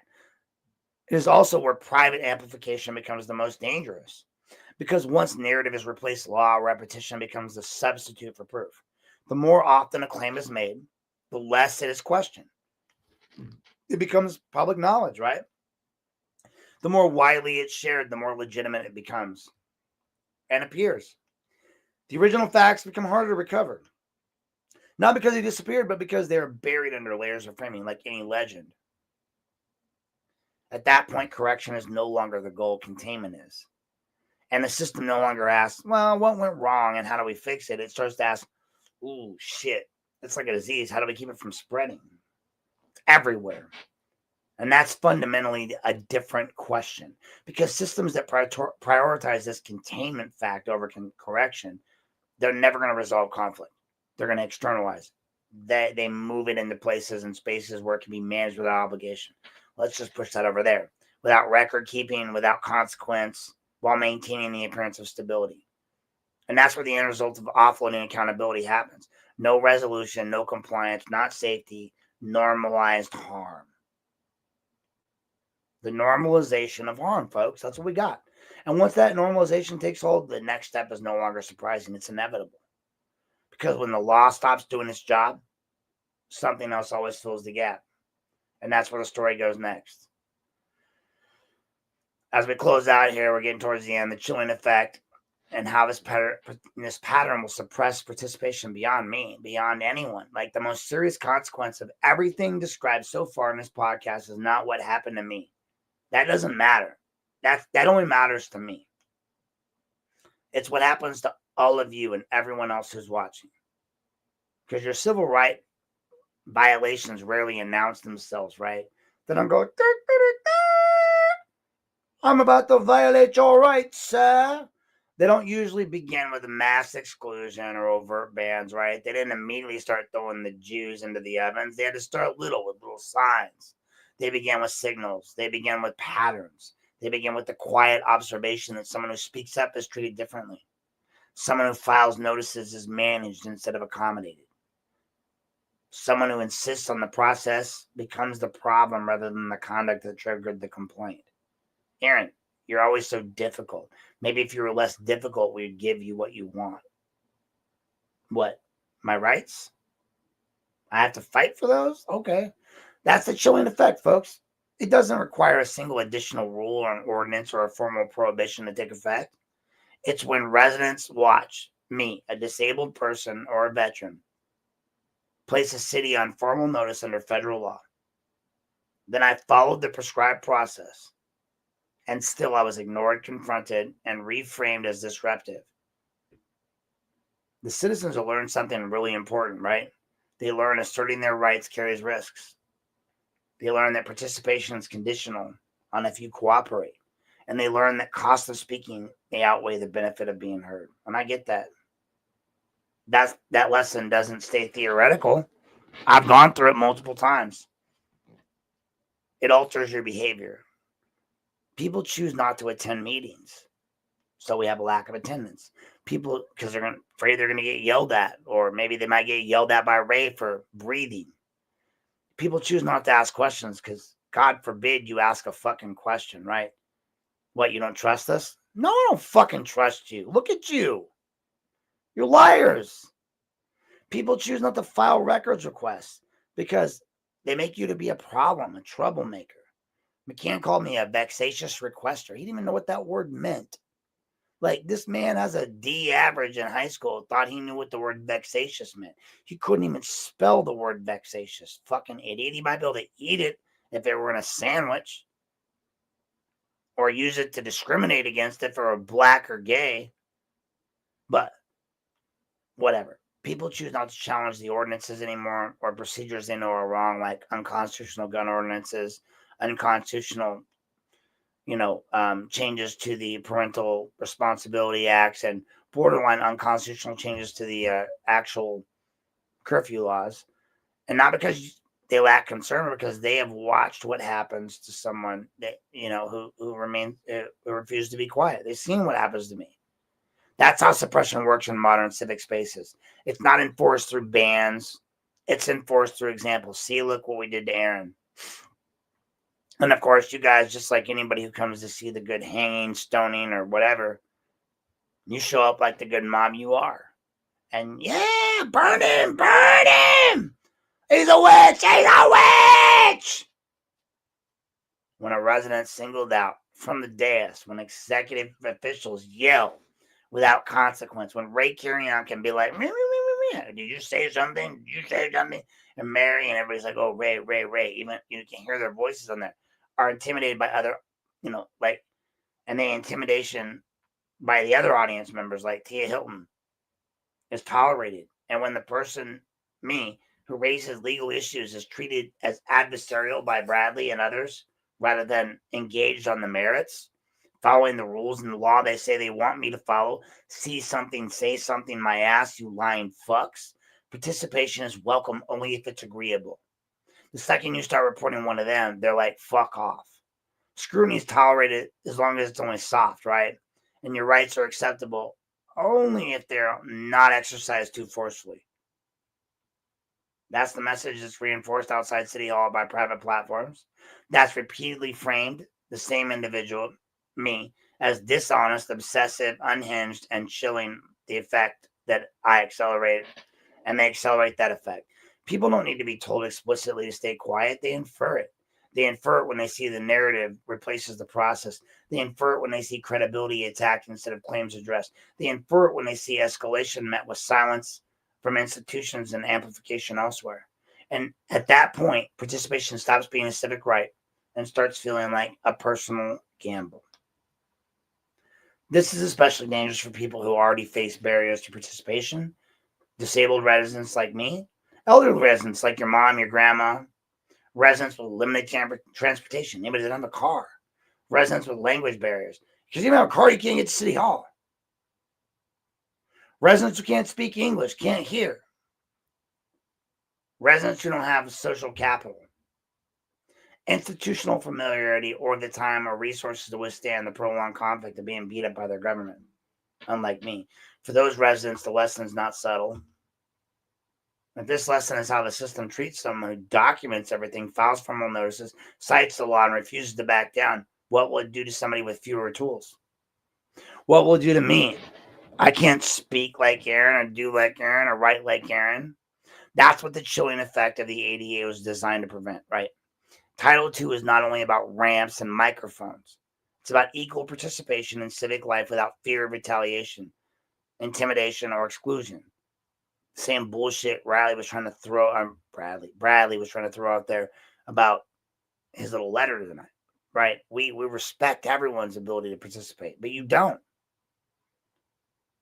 Because when a city's conduct makes participation predictably hostile or unsafe for a disabled person, and when that conduct's left uncorrected, as it was with me, the harm extends far beyond the individual who filed the notice. I mean, Bradley himself engaged in the behavior. And then it reshapes the environment. Everyone thinks, well, disabled people don't matter. Fuck you, Aaron, right? Everyone, Tia, Tucker, oh, yeah, they just brush over my disability. Fuck that guy. Right? We support veterans and disabled veterans, just not that one. Fuck that guy.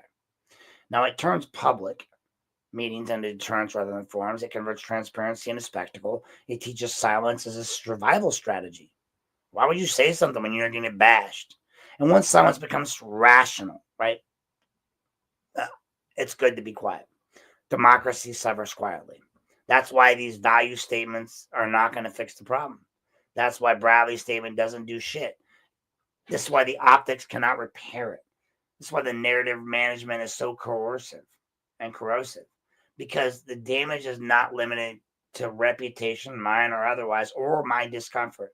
The damage is civic withdrawal. People are not going to engage. People stop showing up. People stop asking. People stop trusting that the process will protect them. And I'm an advocate that tells them that, so when they see me fail, they know they can't succeed. And when participation drops, accountability weakens. When accountability weakens, power concentrates. And when power concentrates without scrutiny, abuse becomes easier, not harder. That's the real consequence here. That's the real consequence of what's happening here. Not whether you like me or believe me. I don't give a fuck. Watch me, like me, love me, believe me, don't.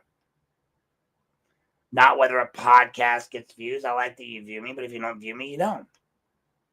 I can only put the content out. I can lead you to the water, but I can't make you drink. Not whether officials are feeling criticized or loved. All I can do is tell you whether the next person decides it's safer to stay home than to take a seat in the chambers and risk becoming the next example. That's the chilling effect. And once it takes hold, reversing it requires more than just statements. It requires visible correction, meaningful accommodation, and a clear signal that participation is protected and not punished, and it'll never be punished. Anything less is not neutrality. It's deterrence.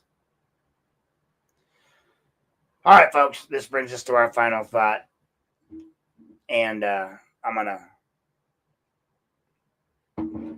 This one's a little deep. Attention becomes a tell, and law matters more than opinion. I want to be clear. One thing before this ends. Clarity matters more than tone, facts, more than my feelings, your feelings, our feelings. I don't care what the Madhouse podcast says about me. I don't care what Tucker says. I don't care. Whether they like me or dislike me, mock me, criticize me, talk about me at all. Show videos of me drug across the floor with pictures of Looney Tunes around me, make me the woe of all of their fucking problems, discuss videos that aren't even about them, give me extra talk, extra likes, extra clips, do it. Cool. I don't dislike them. And I don't care if they dislike me.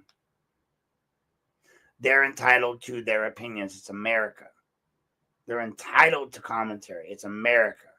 They're entitled to say almost anything they want about public issues. And I've never fucking argued otherwise. Not once. Not one time. They are absolutely a podcast that brings information to other people out there. What they've done for Amber is amazing. Saw her wearing that fucking sweater the other day from the podcast. And I was like, ugh. How can I honestly, like, I mean, Amber's awesome. Like, how can you not love her for her resilience? How can you not love her for what she's been through? How can, it's got to be tough being her. She gets calls from everyone. Everyone wants her to be on their podcast. Everyone wants something from her. And I don't need to tell her story. I don't want it for clicks. I love underdog stories, but she's wearing this Madhouse podcast sweater. I'm like, God, it's like you hate me. And I don't dislike these guys. They're everywhere with me. They use me as their rock. How about this? How about you just don't talk? Get your clicks on someone else. I mean, Amber should have been your clickbait, not me. How did Amber not become your clickbait? After you ran that story with her, I should have never been mentioned again. You should have been hammering her. But no, you heard me talk about your boy, Scotty.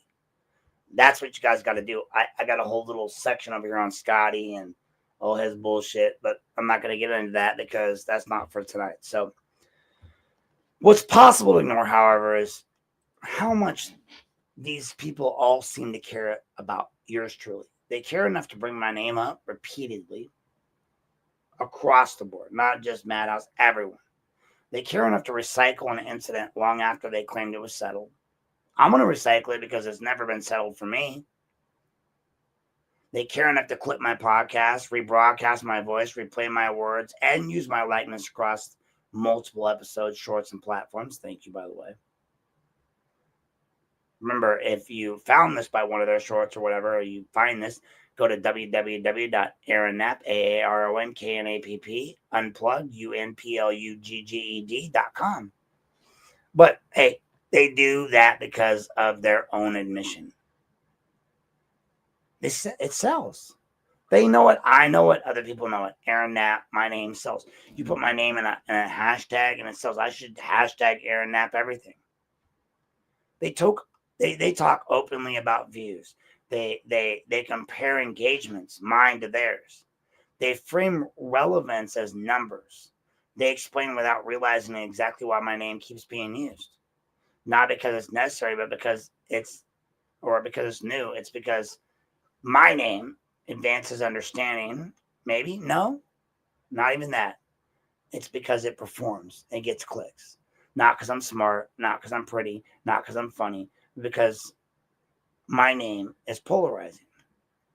And that's a fine business strategy. It is. It's a good call. It'll get your numbers up. It'll take you from 786 followers. Okay, maybe I do know how many you have. To on your YouTube to whatever you need. I'm at 400 something. You got 300 more than me, but I've only been going at it for like 6 months. That's fine if you want it as a business strategy. If you're looking to make your podcast your moneymaker, great. Your bar should be.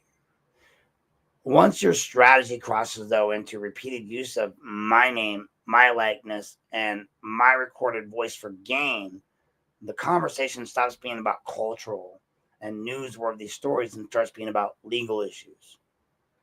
Ohio is not ambiguous on this point, folks. Tucker.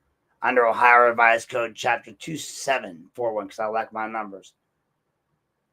I think it's like 0.2a, commonly referred to as the Ohio Rights of Publicity Statute, an individual, this guy. And I'm building a brand, I'm building my name, and as Joseph Jones will say, don't fuck with my brand. I'm not fucking with yours. In fact, in this podcast, I've given you quite a few hits. Go see Madhouse Podcast. Go check out anything Madhouse does about Aaron Knapp, good, bad, or ugly. No exposure is bad exposure. I'm not in jail. They're not in jail. They haven't broke the law. I haven't broke the law. Tucker's just trying to run a business. And he is trying to get likes. And he is trying to run a podcast. And he is trying to be well liked. And I get that. I'm doing the same thing right now. Although I'm not trying to be liked. I'm trying to be heard. I don't need you to like me. I need you to hear me. He wants to be liked because he's a bar owner. He has to be. He can't go full force on anyone if he wants his bar to succeed. If you attack all Democrats, you get in trouble. Attack all Republicans, you get in trouble. So, no, I get it. He's had a lot of people, and I'll give him props, too. He invited me on his show before the end of the election. He's not a disrespectful guy. He's not a rude guy. He's not mean overall. He just made a choice to run me as his clickbait. I get it. I'm pretty. But, come on, bro. Like, let me go. I'm not going to continue to fight with you. Although you might think otherwise when you get that letter.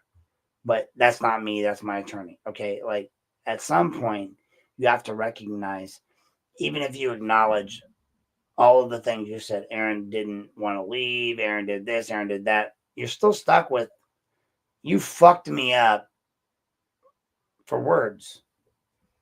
Excessive force matters. So, and you keep using my shit.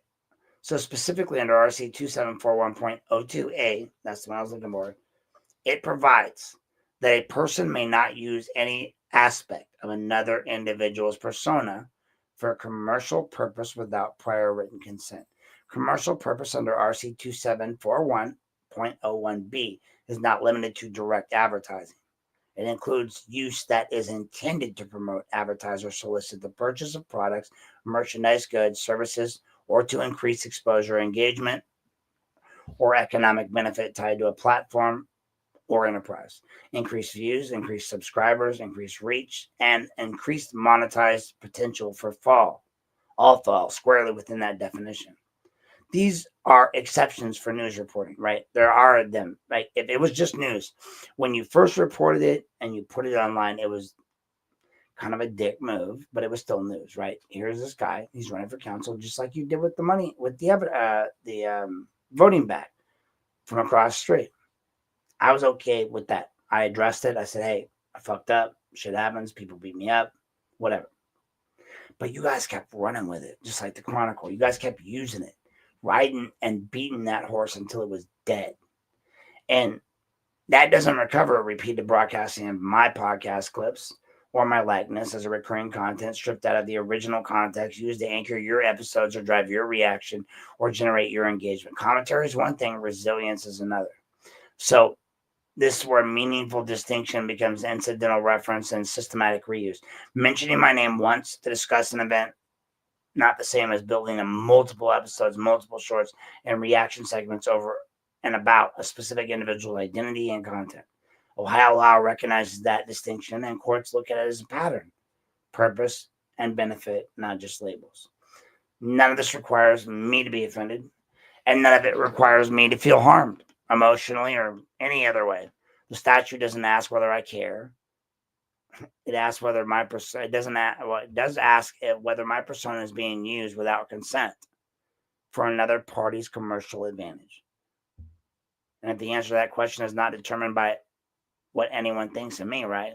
It's determined specifically by his conduct.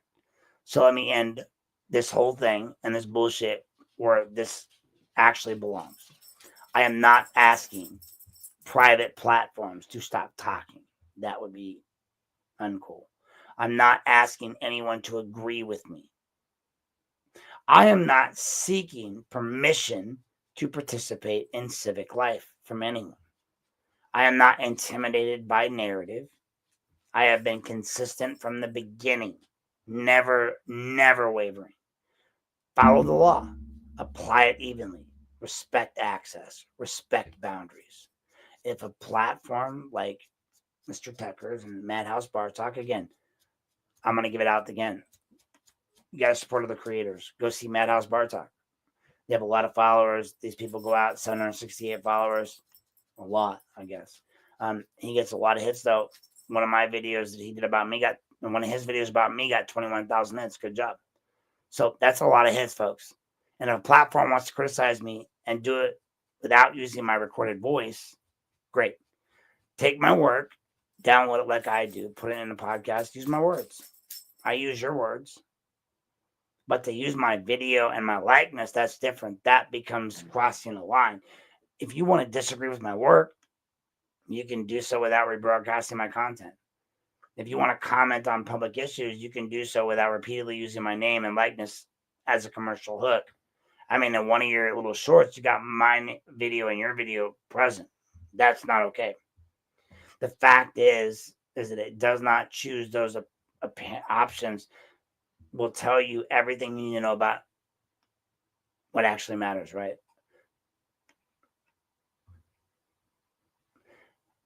I don't need to defend myself against clickbait. Clickbait defends itself by its own repetition. I don't need to respond to every narrative. Narratives collapse when the law, record, and pattern are placed side by side, as I've done. Sunlight is not retaliation, folks. Documentation is not obsession, and boundaries are not censorship. The story was never about whether people talk about me. The story was about whether institutions and platforms respect the line between commentary and exploitation, between narrative and obligation, and between what sells and what is lawful. The line still exists, and whether it's respected going forward is not a matter of opinion, it's a matter of law. I don't care in the grand scheme what you think, what you say. Go check out these other news platforms, these local ones. Check out the views other than mine. Check out Lorain Daily. Check out, the Chronicle. Check out the Journal. Check out these other Substacks. Check out other podcasts. Educate yourself. Learn. Know. Just know where you're at. And enjoy life. That being said, folks, law enforcement, you be lawful, not awful. Everybody else out there, thank you for tuning in. I appreciate you guys tonight. It's getting late, so, it's about 2 hours in, so we got 5 more minutes left. We're just going to say good night. Thank you very much for tuning in, and you guys make it a wonderful evening.